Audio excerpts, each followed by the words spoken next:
Item ಯಾವುದೇ ಇರಲಿ try ಮಾಡಿ ಆಚಿ ಚಿಕನ್ ಮಸಾಲ. ಆಚಿ ಚಿಕನ್ ಮಸಾಲ.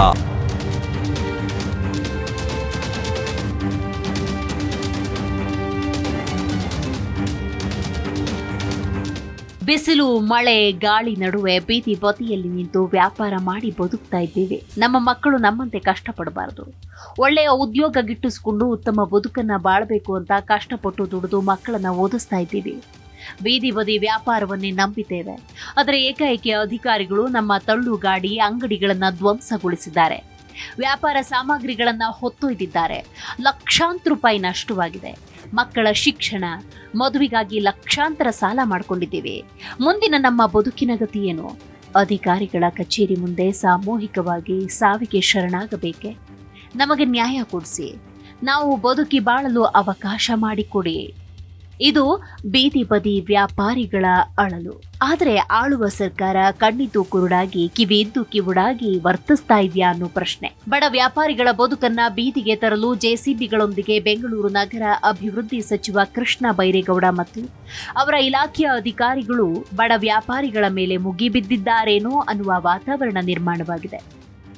ಫುಟ್ಪಾತ್ ತೆರವು ಅಭಿಯಾನ ಹೆಸರಿನಲ್ಲಿ ಬೀದಿ ಬದಿ ವ್ಯಾಪಾರಿಗಳ ಜೀವನವನ್ನ ಕಸಿದುಕೊಳ್ತಿದ್ದಾರೆ ಅಂತ ಬೀದಿ ಬದಿ ವ್ಯಾಪಾರಿಗಳು ನೋವು ತೋಡಿಕೊಳ್ತಿದ್ದಾರೆ. ಹೌದು, ಬೆಂಗಳೂರು ನಗರ ಅಭಿವೃದ್ಧಿ ಸಚಿವ ಕೃಷ್ಣ ಬೈರೇಗೌಡ ನೇತೃತ್ವದಲ್ಲಿ ಫುಟ್ಪಾತ್ ತೆರವು ಕಾರ್ಯಾಚರಣೆ ನಡೀತಾ ಇದೆ.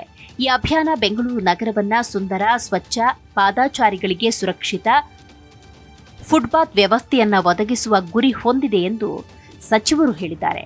ಆದರೆ ಏಕಮುಖ ಅಭಿವೃದ್ಧಿ ಅನ್ನೋ ಹೆಸರಿನಲ್ಲಿ ಸಾವಿರಾರು ಬಡ ಕುಟುಂಬಗಳ ಜೀವನೋಪಾಯವನ್ನ ಬಲಿ ಕೊಡುವ ಕ್ರೌರ್ಯ ಇದರ ಹಿಂದಿದೆ ಎಂಬುದನ್ನ ಸಚಿವರು ಮರೆತಿದ್ದಾರೇನೋ? ಬೆಂಗಳೂರಿನಲ್ಲಿ ಅಂದಾಜು 2 ಲಕ್ಷಕ್ಕೂ ಅಧಿಕ ಬೀದಿ ಬದಿ ವ್ಯಾಪಾರಿಗಳಿದ್ದಾರೆ. ಹಣ್ಣು, ತರಕಾರಿ, ಹೂವು, ತಿಂಡಿ, ಗೃಹ ಉಪಯೋಗಿ ವಸ್ತುಗಳು ಸೇರಿದ ಹಾಗೆ ಅನೇಕ ಸಣ್ಣ ವ್ಯಾಪಾರಗಳ ಮೂಲಕ ಸಾವಿರಾರು ಕುಟುಂಬಗಳು ಬದುಕನ್ನ ಸಾಗಿಸುತ್ತಿವೆ. ರಸ್ತೆ ಬದಿಯಲ್ಲಿ ದುಡಿಯುವ ಈ ಕಾಯಕ ಅವರ ಆಯ್ಕೆಯಲ್ಲ, ಬದುಕಿನ ಅನಿವಾರ್ಯತೆ. ಈ ವ್ಯಾಪಾರಿಗಳಲ್ಲಿ ಹಿರಿಯ ನಾಗರಿಕರು, ಒಂಟಿ ಮಹಿಳೆಯರು, ವಿಶೇಷ ಚೇತನರು, ಸಮಾಜದ ಅತ್ಯಂತ ದುರ್ಬಲ ವರ್ಗದವರೇ ಹೆಚ್ಚಿನ ಸಂಖ್ಯೆಯಲ್ಲಿದ್ದಾರೆ. ಇವರಲ್ಲಿ ಅನೇಕರು ಮಹಾನಗರ ಪಾಲಿಕೆಯ ಸಮೀಕ್ಷೆಗೂ ಒಳಪಟ್ಟಿದ್ದಾರೆ. ಕೇಂದ್ರ ಸರ್ಕಾರದ ಪಿಎಂ ಸ್ವನಿಧಿ ಯೋಜನೆಯಡಿ ಸಾಲ ಪಡೆದುಕೊಂಡಿದ್ದಾರೆ. ಕಾರ್ಮಿಕ ಸಂಘಟನೆಗಳಲ್ಲಿ ನೋಂದಾಯಿಸಿಕೊಂಡಿದ್ದಾರೆ. ಮುಖ್ಯವಾಗಿ ಬೀದಿ ವ್ಯಾಪಾರಿಗಳ ಕಾಯ್ದೆ 2014ರ ಅಡಿಯಲ್ಲಿ ಕಾನೂನುಬದ್ಧ ಹಕ್ಕುಗಳನ್ನು ಹೊಂದಿದ್ದಾರೆ.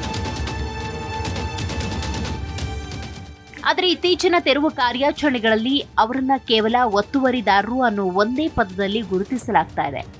ವ್ಯಾಪಾರಿಗಳ ಅಂಗಡಿಗಳನ್ನ ತೆರವುಗೊಳಿಸುವ ಕಾರ್ಯಗಳು ಅನೇಕ ಕಡೆ ಯಾವುದೇ ಪರ್ಯಾಯ ವ್ಯವಸ್ಥೆ ಇಲ್ಲದೆ ನಡೆಯುತ್ತೆ. ಗಮನಾರ್ಹವಾಗಿ 2014ರ ಕಾಯ್ದೆಯ ಸೆಕ್ಷನ್ 3(3) ಪ್ರಕಾರ ನಗರದಲ್ಲಿರುವ ಎಲ್ಲಾ ಬೀದಿ ಬದಿ ವ್ಯಾಪಾರಿಗಳ ಸಮಗ್ರ ಸಮೀಕ್ಷೆ ಪೂರ್ಣಗೊಳ್ಳುವವರೆಗೆ ಯಾರನ್ನು ಒಕ್ಕಲೆಬ್ಬಿಸುವಂತಿಲ್ಲ. ಅದೇ ರೀತಿ ಲಿಖಿತ ನೋಟಿಸ್ ನೀಡುವುದು ಕಡ್ಡಾಯ. ಬೆಂಗಳೂರಿನಲ್ಲಿ ಇನ್ನೂ ಸಂಪೂರ್ಣ ಸಮೀಕ್ಷೆ ಮುಗಿದಿಲ್ಲ. ಎಲ್ಲರೂ ಗುರುತಿನ ಚೀಟಿ ನೀಡಲಾಗಿಲ್ಲ. ಟೌನ್ ವೆಂಡಿಂಗ್ ಕಮಿಟಿಗಳ ಕಾರ್ಯ ಸಂಪೂರ್ಣವಾಗಿ ಜಾರಿಯಾಗಿಲ್ಲ. ಇಷ್ಟೆಲ್ಲ ಕೆಲಸ ಬಾಕಿ ಇರುವಾಗಲೇ ಏಕಾಏಕಿ ತೆರವು ಕಾರ್ಯಾಚರಣೆ ನಡೀತಾ ಇರುವುದು ಕಾನೂನಾತ್ಮಕ ಪ್ರಶ್ನೆಗಳನ್ನು ಹುಟ್ಟುಹಾಕಿದೆ. ವಾಸ್ತವದಲ್ಲಿ ಪಾದಚಾರಿ ಮಾರ್ಗಗಳ ನಿಜವಾದ ಅತಿಕ್ರಮಣಕಾರರು ಯಾರು? ನಗರದ ಹಲವೆಡೆ ಫುಟ್ಪಾತ್ಗಳ ಮೇಲೆ ಐಷಾರಾಮಿ ಕಾರುಗಳು, ದ್ವಿಚಕ್ರ ವಾಹನಗಳು ದಿನವಿಡೀ ನಿಲ್ಲಿಸುತ್ತಾರೆ. ವಿದ್ಯುತ್ ಟ್ರಾನ್ಸ್ಫಾರ್ಮರ್ಗಳು, ಯುಟಿಲಿಟಿ ಬಾಕ್ಸ್ಗಳು, ಖಾಸಗಿ ಉದ್ಯಾನಗಳು, ವಾಣಿಜ್ಯ ಮಳಿಗೆಗಳ ವಿಸ್ತರಣೆಗಳು, ರೆಸ್ಟೋರೆಂಟ್ಗಳ ಅಕ್ರಮ ಆವರಣಗಳು, ವಿವಿಧ ನಿರ್ಮಾಣ ಹಂತದ ಕಾಮಗಾರಿಗಳು ಪಾದಚಾರಿಗಳ ಸಂಚಾರಕ್ಕೆ ದೊಡ್ಡ ಅಡ್ಡಿ. ಇಂತಹ ಪ್ರಭಾವಿ ಅತಿಕ್ರಮಗಳ ವಿರುದ್ಧ ಕ್ರಮ ಕೈಗೊಳ್ಳುವಲ್ಲಿ ತೋರುವ ಉತ್ಸಾಹ, ಬಡ ವ್ಯಾಪಾರಿಗಳ ವಿರುದ್ಧ ತೋರಿಸುವ ಕಠಿಣ ಕ್ರಮಗಳು ಒಂದೇ ಮಟ್ಟದಲ್ಲಿದೆಯೇ? ಈ ಪ್ರಶ್ನೆಗೆ ಸರ್ಕಾರದ ಬಳಿ ಉತ್ತರ ಇದೆಯಾ? ಇದೆಲ್ಲದರ ಆಚೆಗೆ 2024ರಲ್ಲಿ ಬೀದಿ ಬದಿ ವ್ಯಾಪಾರಿಗಳ ಪರವಾದ ಕಾಯ್ದೆಯನ್ನ ರೂಪಿಸಿದ್ದೆ ಕಾಂಗ್ರೆಸ್ ನೇತೃತ್ವದ ಯುಪಿಎ ಸರ್ಕಾರ. 2023ರ ಕರ್ನಾಟಕ ವಿಧಾನಸಭೆ ಚುನಾವಣೆಯ ವೇಳೆ ಕಾಂಗ್ರೆಸ್ ನಾಯಕ ರಾಹುಲ್ ಗಾಂಧಿ ಬೆಂಗಳೂರಿನ ಬೀದಿ ಬದಿ ವ್ಯಾಪಾರಿಗಳನ್ನ ಭೇಟಿ ಮಾಡಿದ್ರು. ಅವರ ಹಕ್ಕುಗಳ ಪರ ನಿಲ್ಲುವ ಭರವಸೆ ನೀಡಿದ್ರು. ಅಂತೆಯೇ ಕಾಂಗ್ರೆಸ್ ಪಕ್ಷ ತನ್ನ ರಾಜಕೀಯ ಇತಿಹಾಸದುದ್ದಕ್ಕೂ ಸಾಮಾಜಿಕ ನ್ಯಾಯ, ಕಲ್ಯಾಣ ರಾಜ್ಯ, ಸಮಾಜವಾದಿ ಮೌಲ್ಯಗಳನ್ನ ತನ್ನ ಸೈದ್ಧಾಂತಿಕ ಅಡಿಪಾಯ ಅಂತ ಹೇಳಿಕೊಂಡಿದೆ. ದುರ್ಬಲ ವರ್ಗಗಳು, ಕಾರ್ಮಿಕರು, ರೈತರು, ಸಣ್ಣ ವ್ಯಾಪಾರಿಗಳು, ಶ್ರಮಿಕರ ಪರ ನಿಲ್ಲೋದೇ ತಮ್ಮ ರಾಜಕೀಯ ಬದ್ಧತೆ ಅಂತ ಪ್ರತಿಪಾದಿಸ್ತಾ ಬಂದಿದೆ. ಆದರೆ ಅದೇ ಪಕ್ಷದ ಸರ್ಕಾರದ ಅವಧಿಯಲ್ಲಿ ವ್ಯಾಪಾರಿಗಳ ವಿರುದ್ಧ ತೆರವು ಕಾರ್ಯಾಚರಣೆ ನಡೀತಾ ಇರುವುದರಿಂದಾಗಿ ಕಾಂಗ್ರೆಸ್ನ ರಾಜಕೀಯ ಬದ್ಧತೆ ಮತ್ತು ಆಡಳಿತಾತ್ಮಕ ನಿಲುವಿನ ಬಗ್ಗೆ ಪ್ರಶ್ನೆಯನ್ನ ಹುಟ್ಟುಹಾಕುವಂತೆ ಮಾಡಿದೆ.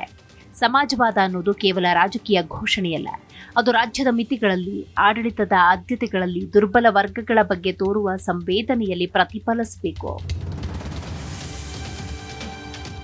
ಬೆಂಗಳೂರಿಗೆ ಬೇಕಾಗಿರುವುದು ಬುಲ್ಡೋಜರ್ ರಾಜಕೀಯ ಅಲ್ಲ, ಸಮಗ್ರ ನಗರ ಯೋಜನೆ. ಕಾಂಗ್ರೆಸ್ ತನ್ನನ್ನು ತಾನು ಸಾಮಾಜಿಕ ನ್ಯಾಯ ಮತ್ತು ಸಮಾಜವಾದದ ಮೌಲ್ಯಗಳ ಪಕ್ಷ ಅಂತ ನಂಬುವುದಾದರೆ, ಬೀದಿಪತಿ ವ್ಯಾಪಾರಿಗಳನ್ನ ಕೇವಲ ಒತ್ತುವರಿ ಅನ್ನೋ ದೃಷ್ಟಿಯಿಂದ ನೋಡದೆ ಜೀವನೋಪಾಯ ಅನ್ನೋ ಮಾನವೀಯ ದೃಷ್ಟಿಕೋನದಿಂದ ಪರಿಗಣಿಸಬೇಕು. ಬೀದಿಬದಿ ವ್ಯಾಪಾರಿಗಳಿಗೆ ಶಾಶ್ವತ ಪರ್ಯಾಯ ವ್ಯವಸ್ಥೆಗಳನ್ನು ಕಲ್ಪಿಸಿಕೊಡಲೇಬೇಕಾಗಿದೆ.